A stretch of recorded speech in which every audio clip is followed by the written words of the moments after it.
നമസ്കാരം, ഞാൻ Rakesh M G.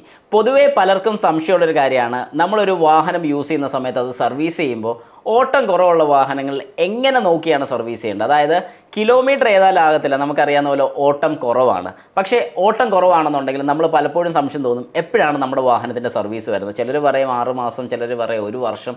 അങ്ങനെയാണെങ്കിൽ ചിലർ പറയും വാഹനം ഇപ്പോൾ 8 വർഷമായി എന്ന് പറയുമ്പോഴത്തേക്കും 80ൻ്റെ സർവീസ് ചെയ്യണമെന്ന് പലപ്പോഴും നമ്മൾ കേൾക്കാറുണ്ട്. പക്ഷേ ആകപ്പാടെ വാഹനം ഓടിയിരിക്കുന്നത് ചിലപ്പോൾ ഒരു 10,000 കിലോമീറ്റർ അല്ലെങ്കിൽ ഒരു 20,000 കിലോമീറ്ററൊക്കെ ആയിരിക്കും. അങ്ങനെ വരുന്ന സമയത്ത് കൃത്യമായിട്ടുള്ള സർവീസ് നമ്മൾ ചെയ്യേണ്ട ആവശ്യമുണ്ടോ? ഇത് ഒരുപാട് പേരുടെ മനസ്സിലുള്ളൊരു സംശയമാണ്. ഇതുപോലത്തെ ഒരു സംശയം എൻ്റെ ഒരു സബ്സ്ക്രൈബർ ചോദിച്ചിരിക്കുന്ന KP ബാബു ആണ് ചോദിച്ചിരിക്കുന്ന ചോദ്യം ഇങ്ങനെയാണ്: bro, I am having a 2017 model petrol Honda City and just now it has clocked 42,000 kilometers. Its service interval as per manual is 10,000 kilometers or 6 months, whichever is earlier. I used to service the vehicle from its authorized service center every 6 months. Please see that in the case of this vehicle, it never ran 10,000 kilometers in 6 months. On an average, it runs 3,000 kilometers only during 6 months. 4 months back, during the last service, they done a paid service of 50k kilometers and the odometer reading of the vehicle was 37,845. My doubt is that in the case of vehicles like this, where running is very minimum, what is the criteria to be followed at the time of service by the service center? Is the kilometer run on the age, total months or kilometers of the vehicle, or something else? After 2 months, next service will be due and the vehicle may approximately at a odometer reading of 44,000 kilometers and it's 6 years 8 months old. So what sort of service to be done at the service time? Please enlighten or advise by a reply or video. This doubt is there for many people whose vehicle running on the lower side compared to the age of the vehicle. Okay, നല്ലൊരു ചോദ്യമാണ്. വേറൊന്നും കൊണ്ട് പറഞ്ഞല്ല. കാരണം എന്താണെന്ന് പറഞ്ഞാൽ പലരും വാഹനം എടുത്തിട്ട് എല്ലാവരും ഇതുപോലെ കിലോമീറ്റർ ഓട്ടം കൂടുതൽ അല്ലെങ്കിൽ നല്ല ഓട്ടമുള്ള മനുഷ്യരാണെന്ന് നമ്മൾ ഒരിക്കലും പറയാൻ സാധിക്കത്തില്ല. അപ്പോൾ അങ്ങനെ വരുന്ന സമയത്ത് ഈ ഒരു സംശയം പൊതുവെ എല്ലാവർക്കും വരുന്നതാണ്. പല വാഹനങ്ങൾക്കും പല രീതിക്കാണ് അതിൻ്റെ സർവീസ് വരുന്നത്. ചില വാഹനങ്ങളിൽ 6 മാസം കൂടുന്നവർ ഓയിൽ ചേഞ്ച് പറയുന്നുണ്ട്.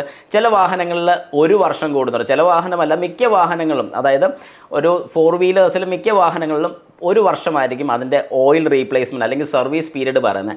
6 മന്ത്സ് മിക്ക വാഹനങ്ങൾക്ക് റെക്കമെൻഡ് ചെയ്യുന്നുണ്ട്. ഞാനും പറയുന്നത് 6 മന്ത്സ് കൂടുമ്പോൾ ചെയ്യണമെന്നാണ്. വേറൊന്നും കൊണ്ടല്ല, ഓട്ടോ ഉള്ള വാഹനമാണെങ്കിലും ഓട്ടോ ഇല്ലാത്ത വാഹനങ്ങളാണെങ്കിലും ഒരു 6 മാസം കൂടുന്നവർ സർവീസ് ചെയ്യണമെന്ന് പറയുന്നത് വേറൊന്നും കൊണ്ടല്ല, നമ്മുടെ വാഹനത്തിൻ്റെ ബ്രേക്കിംഗ് സിസ്റ്റം, അതായത് ബ്രേക്കിന് എന്തെങ്കിലും കംപ്ലയിൻറ്റോ കാര്യങ്ങളൊന്നും വരാതിരിക്കാൻ വേണ്ടി, എന്തെങ്കിലും രീതിക്ക് പിന്ന് സ്റ്റക്കാവും, അതായത് ബ്രേക്കിൻ്റെ കാലിപ്പർ പിന്ന് സ്റ്റക്കാവാനുള്ള ചാൻസസ് കൂടുതലാണ്.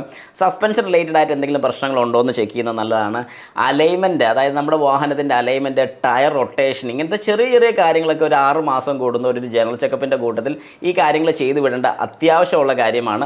അത് മാത്രമല്ല, ഇപ്പോൾ ഇതിനകത്ത് പറഞ്ഞിരിക്കുന്ന പോലെ നമ്മുടെ കിലോമീറ്റർ വൈസ് വെച്ച് വരുന്നില്ലെങ്കിൽ വർഷം വെച്ചാണ് നമ്മളത് കമ്പയർ ചെയ്യുന്നത്. അതായത് ഒരു വാഹനം 6 വർഷം ആകുമ്പോൾ ഏകദേശം 30,000 കിലോമീറ്റർ ഓടിയിട്ടുണ്ടെങ്കിൽ പോലും നമ്മൾ ചെയ്യുന്ന സർവീസ് എന്ന് പറഞ്ഞാൽ 60ൻ്റെ സർവീസ്, അതായത് 6th ഇയർ ഓർ 60,000 കിലോമീറ്റർ, അങ്ങനെ തന്നെയാണ് സർവീസ് റെക്കോർഡിൽ പോകുന്നത്. അതൊരു തെറ്റായ ധാരണയല്ല. ഒരിക്കലും നിങ്ങളത് തെറ്റിദ്ധരിക്കുകയും ചെയ്യരുത്. കാരണം 6 ഇയേഴ്സ് എന്ന് പറയുമ്പോഴത്തേക്ക് ആ വാഹനം 6 വർഷമായി, 6 വർഷം ക്ലോക്ക് ചെയ്തിട്ടുണ്ട്.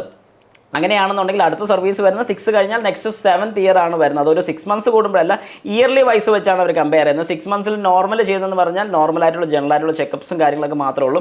ഇയർലി ആണ്, ഇയർലി വൺസ് ആണ് നോർമലി അത് സർവീസ് വരുന്നത്, എൻ്റെ ഒരു കൺക്ലൂഷൻ പ്രകാരം. പക്ഷേ സർവീസ് ബുക്കിൽ അത് 6 മന്ത്സ് കൂടുന്നതോർ ഓയിൽ ചേഞ്ച് റെക്കമെൻഡ് ചെയ്തിട്ടുണ്ടെങ്കിൽ ഉറപ്പായിട്ടും നിങ്ങളത് ചെയ്തോണം. അത് മിസ് ചെയ്യരുതെന്ന് ഞാൻ പറയത്തുള്ളൂ. കാരണം കൃത്യമായിട്ടുള്ള രീതി നിങ്ങൾക്ക് അറിയാൻ വേണ്ടിയാണ് ഈ ഓണേഴ്സ് മാനുവൽ നമുക്ക് തരുന്നത്. ആ ഓണേഴ്സ് മാനുവൽ വളരെ വ്യക്തമായിട്ട് വായിച്ച് മനസ്സിലാക്കി ആ രീതിക്ക് തന്നെ ചെയ്യുകയാണെങ്കിൽ നമ്മുടെ വാഹനത്തിന് വേറെ കുഴപ്പങ്ങളോ കാര്യങ്ങളോ ഒന്നും തന്നെ വരുന്നതായിരിക്കത്തില്ല. എപ്പോഴും സർവീസ് പ്രോപ്പർ ആണെന്നുണ്ടെങ്കിൽ നമുക്കൊരു സമയത്ത് ധൈര്യമായിട്ട് തന്നെ ഒരു യാത്ര പോകാൻ സാധിക്കും. ഒന്നും പേടിക്കേണ്ട കാര്യമില്ല. അല്ലാതെ നമ്മുടെ മനസ്സിൽ എപ്പോഴും വരും, അയ്യോ ഞാൻ സർവീസ് ചെയ്തില്ല, അല്ലെങ്കിൽ ഈ യാത്രക്കിടയിൽ എന്തെങ്കിലും കുഴപ്പം വരും, ഇങ്ങനെയൊക്കെ ഒരു പേടി നമ്മുടെ മനസ്സിൽ എപ്പോഴും ഉണ്ടാകുന്നതായിരിക്കും. അതുകൊണ്ട് ഇനി ഈ ഒരു സംശയം വെച്ചേക്കേണ്ട കാര്യമില്ല. കൃത്യമായിട്ട് 4 വർഷം എന്ന് പറഞ്ഞാൽ 40ൻ്റെ സർവീസാണ്, 5 വർഷം എന്ന് പറഞ്ഞാൽ 50ൻ്റെ സർവീസാണ്, 6 വർഷം എന്ന് പറഞ്ഞാൽ 60ൻ്റെ സർവീസാണ്. ഇങ്ങനെയാണ് സർവീസിൻ്റെ കണക്ക് പോകുന്നത്. അപ്പോൾ എല്ലാവരും, ഇനി ഓട്ടം കുറവുള്ള ആൾക്കാരെല്ലാം ഈ ഒരു കാര്യം മനസ്സിലാക്കുക.